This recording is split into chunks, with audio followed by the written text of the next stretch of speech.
Assalamualaikum warahmatullahi. Hari ini saya nak share kepada you all semua tips untuk you optimizekan harga medical card you all. Saya percaya ramai yang belum ada lagi medical card dan you dah start gelabah.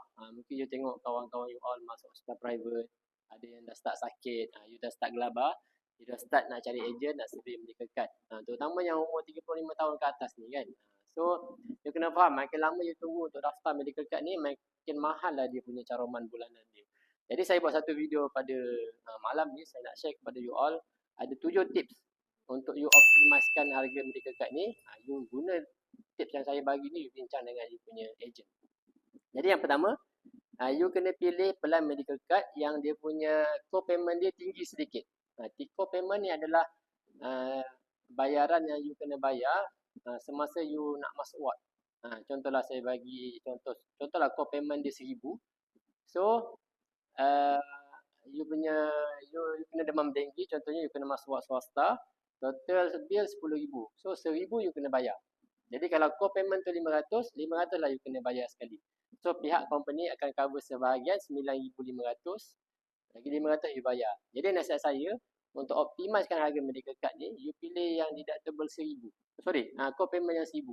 Jadi dia punya caroman ni, kalau saya selalu buat quotation, caroman antara co-payment 1,000 dengan 500, harga dia berbeza dalam RM60. Contohlah co-payment dia 1,000, co-payment 1,000, harga dia 200. Kalau co-payment 500, harga dia RM260. Ini contoh. Dia punya perbezaan harga tu banyak. Itu yang pertama.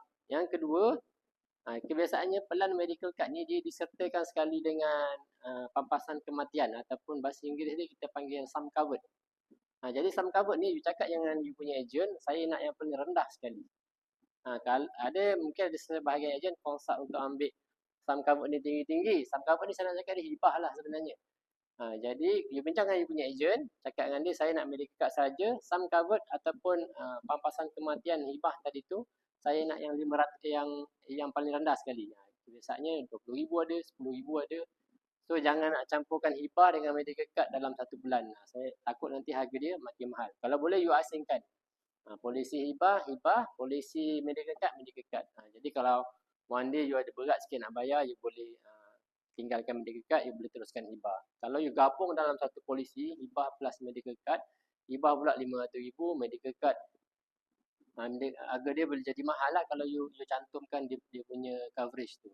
So kebiasaannya saya consult saya punya kawan-kawan, klien-klien saya, nak ambil medical card, sertakan dengan hibah, sum covered tadi, tapi rendahkan sum covered paling minimum sekali. Jadi you boleh kurangkan dia punya caroman bulanan. Bukan saya cakap tak boleh buat hibah kita buat polisi yang berlainan. Senang cakap macam tu. Okey, yang ketiga, asingkan manfaat yang lain. Contohnya dekat dalam pelan takaful kita ni ada satu bahagian kita panggil income replacement. Yang kita cover sakit kritikal, contoh macam stroke, cancer, apa lagi? Sakit jantung, kidney failure. So bahagian-bahagian tu kan, complementary benefit ni you asingkan. Buat polisi yang lain ataupun tak perlu ambil dulu. Ambil medical card dulu kan. Ataupun accident. Contoh macam accident, ada certain takaful operator bagi kita allowance accident. Macam takaful operator yang saya bekerja, company saya bekerja, dia boleh bagi pampasan accident seminggu RM2,000. So you asingkan benda tu supaya tak campur dengan coverage medical card. Kalau tak, you akan bayar caroman yang tinggi lah. Yang keempat, ni lagi satu mungkin ramai terlepas pandang. Kalau you rasa medical card ni dia mahal pada medical card tu sendiri. Kenapa mahal? Sebab caroman bulan berapa yang you boleh guna tahunan ataupun kita panggil annual limit. Jadi annual limit ni kalaulah annual limit dia 100,000, mungkin harga dia RM100. Tapi kalau 200,000 jadi RM200. So you pilih, kalau you nak optimizekan harga, you minta pada agent bagi saya annual limit yang paling minimum sekali lah. Itu paling penting. Sebab yang buat harga dia mahal, annual limit tu sendiri. Berapa yang you boleh guna medical card you dalam tempoh setahun. Lagi satu, masih lagi dalam topik nombor 4. Dan kalau boleh, jangan pilih bilik ward ataupun kita panggil room and board. You ingat cakap saya, room and board ni jangan pilih lebih daripada RM200. You bincang dengan agent, kalau you punya agent propose bilik ward yang berharga RM300, you minta dia quotation, bilik ward yang berharga RM200. Sebab kadang-kadang yang buat harga dia betul-betul mahal adalah harga bilik tu. Jadi harga bilik tu sebenarnya fungsi dia adalah semasa you nak ambil nanti, you boleh pilih lah bilik yang you layak. Kalau bilik 200, mungkin area KL tak dapat lah single room, single ward kan. Jadi, tapi you ada option semasa you ambil, you bincang dengan pihak hospital, saya nak bilik ward yang private, privacy punya kan. Satu katil, satu patient kan. Satu ward, satu patient. Jadi mungkin you kena bayar daripada mungkin harga dia RM260, tapi you kena bayarlah RM60 setiap malam. Jadi better you keluar duit semasa you perlukan. Bukan you spend duit masa you belum perlukan lagi kan. Okay. So tu nombor 4. Nombor 4 saya ulang balik, annual limit pilih yang paling minimum. Ni kalau you nak optimiskan lah. Dan you pilih room and board yang standard saja, RM200. Okay. Okay, dah masuk nombor 5. Yang kelima, ni tak payahlah tambah cyber dalam you punya polisi. Biarlah caruman medical card tu medical card saja. Sebab kadang-kadang ada certain penasihat takaful ni, ejen takaful, dia minta, dia propose kepada dia punya prospek ataupun clients tambah saver. Saver ni simpanan. Contohlah harga medical card tu RM150. Dia consult klien, tambahlah lagi 100. 100 ni untuk simpanan. Bagi saya tak perlu. Sebab apa? Nanti bulanan you dah kena bayar RM250. So better tak payah tambah apa-apa saver ataupun simpanan dalam pelan medical card tu. Dia banyak lagi instrumen lain, ASB, tabung haji dan sebagainya yang you boleh buat simpanan.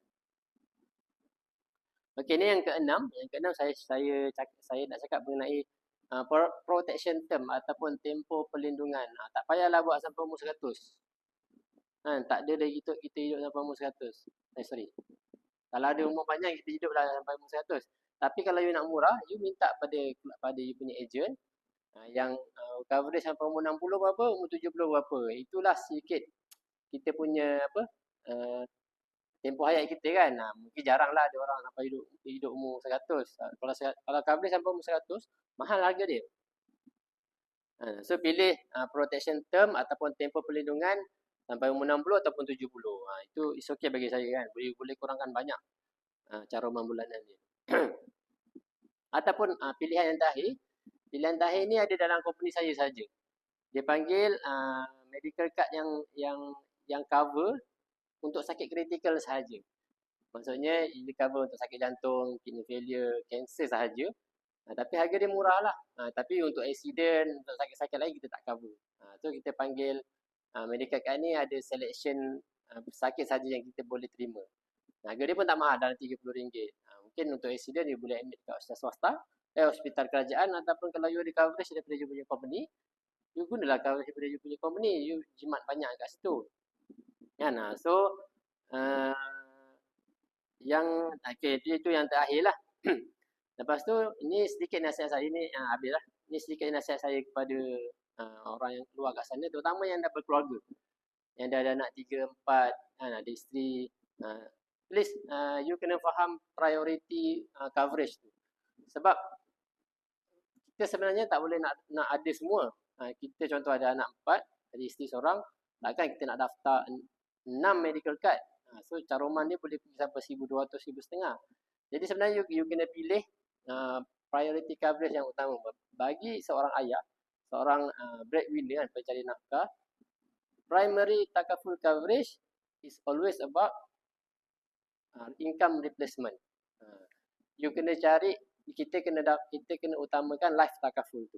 Maksudnya ini satu cara sebut daripada harga, kalau semua ahli keluarga kita nak daftarkan medical card, dia jadi mahal lah. Kadang-kadang kita tak mampu. Tapi kita kena pilih coverage yang sesuai. Bagi saya, seorang pencari nafkah, seorang ayah, seorang suami, you kena ada life takaful. Life takaful ni cover apa? Simple saja, protection dia evergreen, dia akan sentiasa relevan. Yang pertama dia cover you punya kematian, bisa kita berlaku kematian kepada you all, waris akan dapat pempasan melalui proses hibah. Yang kedua dia cover kecacatan kekal. Kalau berlaku aksiden yang menyebabkan you lumpuh, you tak boleh urus diri you all, you sendiri akan dapat pempasan. Yang ketiga dia cover sakit kritikal. Sakit kritikal ni dia ada 36 penyakit yang kita cover, antara yang popular sakit jantung, kidney failure, kanser dan juga stroke. Kan. Dan yang keempat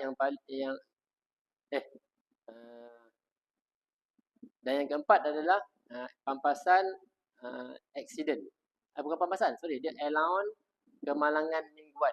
Macam tempat saya bekerja, company kami sediakan jika seorang klien kita ni terlibat dengan kemalangan dan kena cuti lama, company akan sediakan allowance mingguan ataupun allowance MC dia 1,000 sebulan. 1,000 seminggu. So 4 minggu tu akan dapat 4,000 lah. So itu antara contoh coverage yang utama.